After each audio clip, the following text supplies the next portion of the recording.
ایک روز وہ جنید کے ساتھ کسی شاپنگ مال میں گئی اور وہاں منیب کو دیکھ کر حیران رہ گئی۔ وہ اپنے 2 بچوں اور انگریز بیوی کے ساتھ شاپنگ کر رہا تھا۔ منیب نے بھی اسے دیکھا اور نظریں چرا لیں۔ میری بہن کی آنکھوں سے آنسو بہنے لگے۔ اس نے بھی شوہر سے منہ پھیر لیا۔ تبھی جنید کی نظر ماں کی بھیگی پلکوں پر پڑی۔ پوچھا کیوں رو رہی ہیں؟ تب اس نے کوئی بہانہ بنا دیا۔ امی ہمیشہ یہی دعا کرتی تھی کہ اے میرے رب میری بچیوں کو نیک اتوار اور شریف رفیق حیات عطا کرنا۔ میں نے بھی کبھی زیادہ دولت کی خواہش نہیں کی تھی، البتہ سکون اور صحت کی دعا ضرور مانگتی تھی۔ اللہ تعالیٰ نے دعا قبول کی اور میری شادی ایک پڑھے لکھے تعلیم یافتہ شخص سے ہوگی جو نیک اتوار تھے اور شریف النفس بھی۔ شوہر کا سچا پیار پا کر جتنا بھی شکر ادا کرتی کم تھا۔ شادی کے 3 سال اس طرح گزرے کہ پتہ بھی نہ چلا اور میں 2 بچوں کی ماں بن گئی۔ اب اماں کو ماہم کی فکر ہوئی۔ میرے بڑے بھائی بینک میں ملازمت کرتے تھے۔ اسی بینک میں ہمارے ایک دور کے کزن ہمایوں کا تبادلہ ہوا۔ یوں اس سے بھائی کی دوستی ہوگی۔ انہوں نے ذکر کیا کہ ان کا چھوٹا بھائی ملازمت کی تلاش میں ہے۔ بھائی منیر احمد چونکہ بینک میں اچھے عہدے پر تھے، انہوں نے ہمایوں کے چھوٹے بھائی منیب کو اسٹور کیپر لگوا دیا کیونکہ اس کی تعلیم واجبی سی تھی۔ ہمایوں نے منیب کے بارے میں بتایا یہ بیمار رہا تھا اس لیے FA سے آگے نہ پڑھ سکا۔ اب پرائیویٹ گریجویشن کر لے گا تو اچھی نوکری پر لگ جائے گا۔ ایک دن ان کی والدہ نے منیب کے لیے ماہم کا رشتہ مانگ لیا۔ ہمارے والد حیات نہ تھے، گھر کے سربراہ بڑے بھائی تھے، لہٰذا انہوں نے بہن بھائیوں سے مشورہ کیا، پھر ماہم سے بھی پوچھا۔ اس نے رشتے پر رضامندی ظاہر کر دی کیونکہ منیب ایک خوبصورت نوجوان تھا اور قد کاٹ بھی کھلاڑیوں جیسا تھا۔ وہ ایک متاثر کرنے والی شخصیت کا مالک تھا۔ اس میں کوئی خرابی نظر نہیں آ رہی تھی سوائے اس کی کہ کم تعلیم یافتہ تھا۔ سوچا کہ جب گریجویشن کر لے گا تو بھائی اسے بینک میں اچھی پوسٹ پر لگوا دیں گے۔ جب میں نے اپنے شوہر کو اس معاملے سے آگاہ کیا تو انہوں نے برملا ناراضگی اظہار کیا اور بولے مناہل یہ کیا پاگل پن ہے، کہاں ماہم کہاں منیب۔ ایک تو لڑکے کی تعلیم کم، پھر وہ لڑکی سے 12 برس بڑے ہیں۔ دلی طور پر میں ان کی بات سے متفق تھی مگر بنی بنائی بات بگاڑنا بھی میرے بس کی بات نہیں تھی۔ شوہر کی بات یہ کہہ کر ٹال دی کہ منیب اچھی صحت کا مالک ہے، تبھی زیادہ اتنی عمر نہیں ہے اور اپنی خوبصورتی کی وجہ سے ماہم کو بھی پسند ہے۔ ابا کا سایہ سر پر ہے نہیں۔ امی نے بات پکی کر دی ہے، مٹھائی بھی بانٹی جا چکی، اب میں اور آپ نہ بولیں گے۔ میری بات پر میرے سمجھدار شوہر نے چپ سادھ لی۔ یوں ماہم کی شادی منیب سے ہوگی۔ ماہم بھی میری طرح صابر اور خدمت گزار لڑکی تھی۔ والدہ نے ہمیں یہی تربیت دی تھی کہ سسرال میں صبر و اخلاق سے گل مل کر رہنا اور شوہر کی عزت کرنا، اپنے رفیق حیات کا ہر طرح سے خیال رکھنا کیونکہ گھر بنائے رکھنے کے لیے کچھ نہ کچھ قربانی دینی پڑتی ہے۔ ان نصیحتوں کو گرہ میں باندھ کر ماہم سسرال گئی اور وہاں رچ بس گئی۔ منیب نے شادی کے لیے چند دن کی چھٹیاں لی تھی۔ دلہن کو گھمایا پھرایا۔ چونکہ شادی کے اخراجات کے لیے کچھ رقم ادھار لی تھی لہٰذا جلد ہی دوبارہ ڈیوٹی جوائن کر لی اور ماہم گھر داری میں لگ گئی۔ کبھی کبھی شام کو وہ دونوں ہمارے گھر بھی آ جاتے تھے۔ تبھی میں محسوس کرتی کہ میرے میاں کا رویہ ہم زلف کے ساتھ سرد مہری کا ہے مگر خاموش رہتی۔ دیکھ رہی تھی کہ میری بہن خوش و خرم ہے، جب ملنے آتی ہے تو ایک نئی گاڑی میں آتی ہے۔ میں نے کئی بار پوچھا بھی کہ تم واقعی خوش اور مطمئن ہو؟ اللہ کا بڑا کرم ہے آیا آپا میں بہت خوش ہوں، وہ جواب دیتی۔ رفتہ رفتہ ماہم نے میرے گھر آنا کم کر دیا۔ ظاہر ہے میرا شوہر اور بچوں کا ساتھ تھا، یوں کافی عرصہ تک اس سے ملاقات نہ ہو سکی۔ ایک دن میں جب میکے پہنچی تو پتہ چلا کہ منیب نے بینک کی نوکری چھوڑ دی ہے، وہ کسی دوست کے ساتھ کاروبار کر رہے ہیں۔ ماہم سے فون پر بات ہوئی تو اس نے بھی تصدیق کر دی۔ کچھ ہی دنوں بعد یہ منحوس خبر ملی کہ ماہم کے گھر ڈاکہ پڑ گیا ہے۔ میں نے یہ بری خبر اپنے میاں کو سنائی تو وہ فوراً اس کے گھر چلنے کو تیار ہو گئے تاکہ حقیقت کا پتہ لگائیں۔ معلوم ہوا کہ 10 بجے منیب گھر سے شو روم گئے۔ ان کے بڑے بھائی ہمایوں پہلے ہی بینک جا چکے تھے۔ منیب کے جانے کے آدھے گھنٹے بعد بیل بجی تو ان کی والدہ نے دروازہ کھولا۔ تبھی 4 افراد نقاب چڑھائے اندر گھسے اور ہتھیار نکال کر خواتین کو واش روم میں دھکیل کر باہر سے کنڈی لگا دی اور دھمکی دی کہ اگر چلائی تو شوٹ کر دیں گے۔ لٹیروں نے گھر کا تمام قیمتی سامان، زیورات، نقدی حتیٰ کہ صوفہ سیٹ تک اٹھا لیا اور سب کچھ لوٹ کر لے گئے۔ کافی دیر بعد محلے والوں نے دیکھا کہ گیٹ پورا کھلا ہوا ہے اور کوئی نظر نہیں آ رہا تو چند لوگ اندر آ گئے اور واش روم سے آوازیں سن کر گھر کی خواتین کو آزاد کیا۔ بقول محلے والوں کے وہ یہ سمجھتے تھے کہ شاید گھر تبدیل کیا جا رہا ہے اس لیے ٹرک میں سامان لادا جا رہا ہے۔ بہرحال جو ہونا تھا وہ ہو گیا۔ واردات کی تھوڑی دیر بعد منیب آ پہنچی۔ ادھر ان کے بڑے بھائی کو اطلاع مل چکی تھی، وہ بھی آگے بہت وویلا مچا، مگر منیب نے پولیس میں رپورٹ نہیں کروائی کہ کون پولیس کے چکروں میں پڑ کر خوار ہو، لہٰذا انہوں نے بات ہائے افسوس پر ختم کر دی۔ حالانکہ ڈاکو اتنا قیمتی سامان لے گئے تھے۔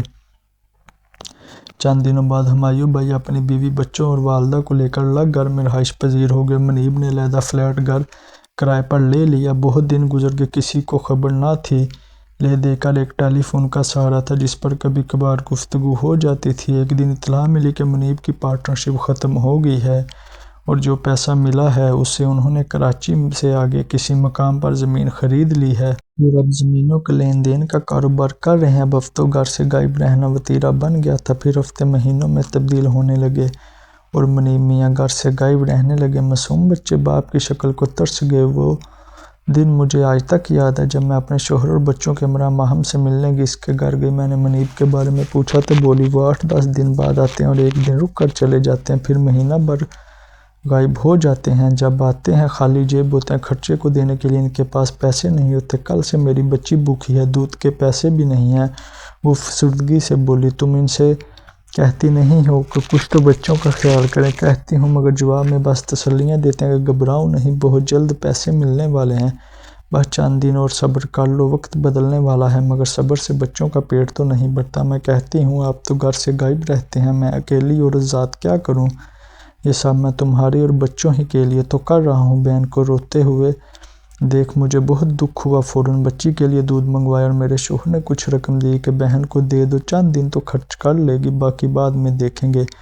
خرچے کی رقم دے کر میں وہاں سے دکھ کا ایک طوفان لے کر واپس چلی آئی۔ چند دنوں بعد کسی نہ کسی طرح یہ بات میرے بھائیوں کو بھی پتہ چل گئی کہ ہماری بہن فاقے جیری ہے۔ وہ بیچارے خود بیوی بچوں والے تھے، مگر بہن کا معاملہ تھا، لہٰذا کبھی چوری چھپی اور کبھی کھلم کھلا امداد کرتے رہتے۔ جبکہ منیب کو غائب ہوئے 4 ماہ ہو چکے تھے۔ مالک مکان بھی کب تک چپ رہتا، اس نے کرایہ مانگنا شروع کر دیا۔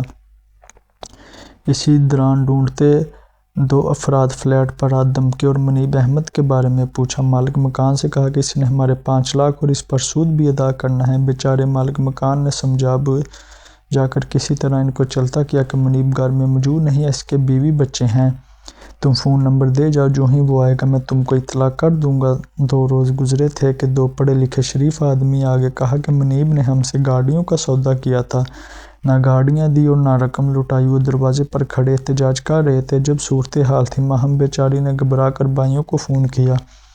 بھائی فوراً ماہم کے گھر روانہ ہو گئے۔ ان کے پہنچتے ہی 3 بندے اور آ گئے، وہ بھی 5 لاکھ کا تقاضا کر رہے تھے جو منیب نے ان سے قرض لیے تھے۔ چونکہ مالک مکان نیچے رہتا تھا لہٰذا وہ بھی باہر آ گیا۔ اس نے کہا بھائیو، میں اس مکان کا مالک اور اوپر کا پورشن میں نے منیب کو کرائے پر دیا ہوا ہے۔ اس نے مجھے بھی 5 ماہ کا کرایہ ابھی تک نہیں دیا ہے، جو ایڈوانس دیا تھا وہ کرائے میں کٹ گیا ہے۔ میں بھی اس کے آنے کا انتظار کر رہا ہوں۔ اس کی بیوی اور چھوٹے بچے گھر میں ہیں، ان سے کیسے گھر خالی کرواؤں جب تک وہ خود نہیں آ جاتا۔ اب ہر ایک کے سامنے بھائی پیش ہوئے۔ میرے بھائیوں کی جو بے عزتی اور رسوائی ہوئی، اس باعث ماہم اور زیادہ پریشان ہو گئی۔ اس کا بس نہیں چلتا تھا کہ خودکشی کرے اور اس ذلت بھری زندگی سے نجات پا لے، مگر بچوں کا ساتھ تھا۔ منیب سے شادی اس نے گھر سے بھاگ کر نہ کی تھی، بھائیوں نے خود کروائی تھی، تو اب دکھ سکھ کے بھی وہی ذمہ دار تھے۔ فوری طور پر گھر کا تمام اثاثہ نیلام کر کے کچھ کو گارنٹی کچھ کو نقد رقم دے کر بھائیوں نے جان چھڑائی اور ماہم کو بچوں کے سمیت گھر لے آئے۔ میرے بھائیوں نے اس کے جیٹھ ہمایوں سے رابطہ کیا، ان کی والدہ سے بھی بات کی۔ ہمایوں بولے ہمارے لیے تو منیب میاں اسی دن مر گئے تھے جس دن وہ بینک کا قرضہ لے کر نوکری سے بھاگے تھے۔ نہ جانے کس طرح سے میں نے وہ قرضہ ادا کر کے اپنی نوکری بچائی ہے۔ 5 ماہ بعد ایک روز اچانک منیب نمودار ہوئے، حلیے سے لگتا تھا جیسے کوئی قیدی رہائی پا کر آیا ہے، وہ بھی پیدل طویل مسافت طے کر کے۔ بھائی اور بھابیاں تو بالکل راضی نہ تھی کہ ان کو گھر کے اندر آنے دیا جائے، مگر امی آڑے آ گئیں۔ کہا کہ ابھی آنے دو، بات تو کرنے دو، میری بیٹی اور اس کے بچوں کی زندگی بھر کا معاملہ ہے۔ امی کے کہنے سننے پر انہیں اندر لائے، تحمل سے کام لیا، عزت سے بٹھایا، کھانا وغیرہ دیا اور مہلت دی کہ ان کے حواس بحال ہوں تو بات کریں۔ رات کو تو وہ سو گئے، صبح اٹھتے ہی بیوی سے جھگڑنے لگے، تم کو میرے آنے تک گھر نہیں چھوڑنا چاہیے تھا، خواہ کچھ بھی ہو جاتا، تمہارے بھائیوں نے زیادتی کی ہے، میرا وہ تمام ایک پوٹ شدہ سامان تھا جس کو تمہارے بھائیوں نے اونے پونے بیچ دیا۔ پھر چند کاغذات نکال کر دکھائے کہ یہ دیکھو میں نے فیکٹری کے لیے زمین خریدی ہے۔ کاروبار میں منافع بھی ہوتا ہے اور خسارہ بھی۔ ہمت کرنے سے انسان پھر سے گر کر سنبھل جاتا ہے۔ میں نے قرض لیا تھا تو مجھے ہی اتارنا تھا۔ تمہارے بھائیوں نے کیوں ایسی عجلت دکھائی اور تم کو اٹھا کر اپنے گھر لے آئے؟ اسی طرح بغیر ناشتے کے گھر سے چلے گئے۔ ماہم نے بھائیوں کو شوہر کا حال احوال کہا کہ مجھے اب تک ان کی باتوں کا یقین نہیں آ رہا۔ بھائیوں نے بھی کہا کہ یہ شخص جھوٹا ہے، لوگوں کے ساتھ بھی فراڈ کیا ہے اور اب چھپتا پھرتا ہے، اس کا کوئی بھروسہ نہیں۔ تم سوچ لو کہ اس کے ساتھ رہنا ہے یا نہیں۔ ایک دن رات 12 بجے منیب میرے گھر آ دھمکے۔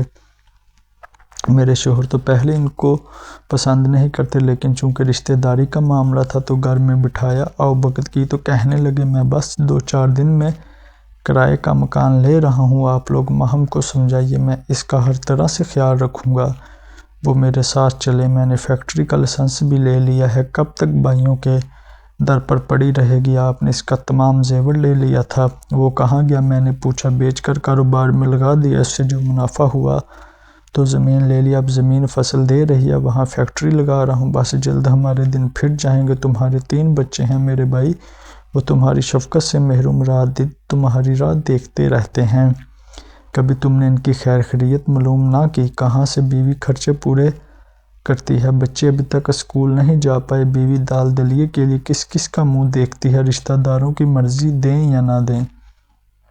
جہیز میں بھائیوں نے جائیداد کے حصے میں سے 2 دکانیں ماہم کو دیں کہ کرایہ آئے گا، نہیں تو ضرورت کے وقت تم ان پر بیٹھ کر روزی روٹی پوری کر لو گے، کسی کے محتاج نہ رہو گے۔ وہ دکانیں بھی تم نے بیچ دیں، بیوی کا سارا زیور بیچ دیا، کاروبار تمہارا پھر بھی نہ چلا۔ میرے میاں نے پوچھا، سچ بتاؤ، آخر تم ایسا کون سا کاروبار کرتے ہو کہ خسارہ ہی ہوتا ہے، منافع نہیں آتا اور تم لاکھوں کے مقروض الگ ہو؟ اس طرح تو گھر گھر ہستی نہیں چلتی بھائی صاحب، یہ سب وقتی مشکلات ہیں، آگے چل کر سب ٹھیک ہو جائے گا، بس اب اچھے دنوں کی شروعات سمجھیں۔ مجھ پر ایک مہربانی کریں، اس کی والدہ اور بھائیوں کو سمجھائیں کہ وہ میری بیوی بچوں کو میرے ساتھ بھیج دیں۔ تم بچوں کو کہاں لے جاؤ گے؟ میں نے پوچھا۔ اپنے ساتھ گھر لے جاؤں گا جہاں میری فیکٹری ہے، وہاں گھر بنا لیا ہے، فی الحال چھوٹا سا 2 کمروں کا ٹھکانہ ہے۔ منیب تم اتنے برس بیوی بچوں کو رلاتے رہے، یہاں نہیں سنبھال سکے تو وہاں ویرانوں میں اکیلی اپنوں سے دور کیسی رہے گی؟ وہ بچوں کی تعلیم کا کیا ہوگا؟ یہاں اپنے تو ہیں کہ برے وقت میں بھی دیکھ بھال کر لیتے ہیں، وہاں کی خبر کون لائے گا؟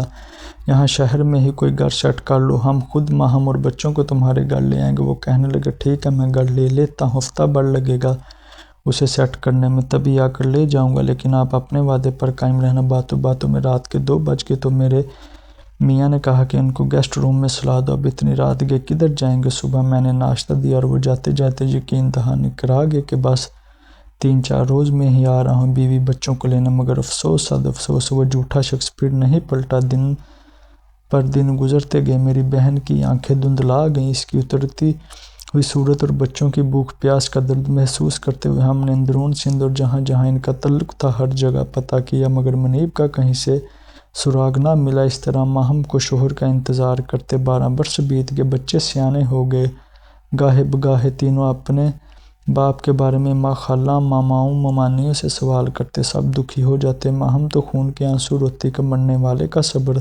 آ جاتا ہے مگر لاپتہ کا صبر نہیں آتا۔ وہ اسی آس میں جیتی تھی کہ شاید کبھی اس کے بچوں کا باپ لوٹ کر آ جائے، وقت اچھا ہو یا برا گزرتا رہتا ہے۔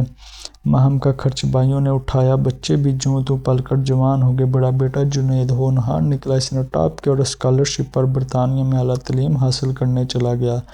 میرے بھائی خوشحال تھے، ماہم کا ساتھ دیتے رہے۔ تعلیم مکمل کرنے کے بعد جنید کو برطانیہ میں ہی اچھی جاب مل گئی۔ 6 سال بعد وہ اس قابل ہو گیا کہ اپنی ماں کو وزٹ ویزے پر بلوا سکے۔ اس طرح ماہم بیٹے سے ملنے لندن چلی گئی۔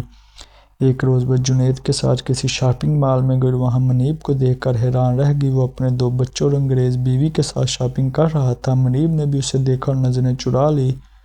میری بہن کی آنکھوں سے آنسو بہنے لگے، اس نے بھی شوہر سے منہ پھیر لیا۔ تبھی جنید کی نظر ماں کی بھیگی پلکوں پر پڑی۔ پوچھا، کیوں رو رہی ہیں؟ تب اس نے کوئی بہانہ بنا دیا۔ گھر آ کر وہ بہت دنوں تک ڈسٹرب رہی، مگر اس نے جنید کو نہیں بتایا کہ تمہارے باپ کو 30 سال بعد دیکھا تو آنکھوں میں آنسو بھر آئے تھے۔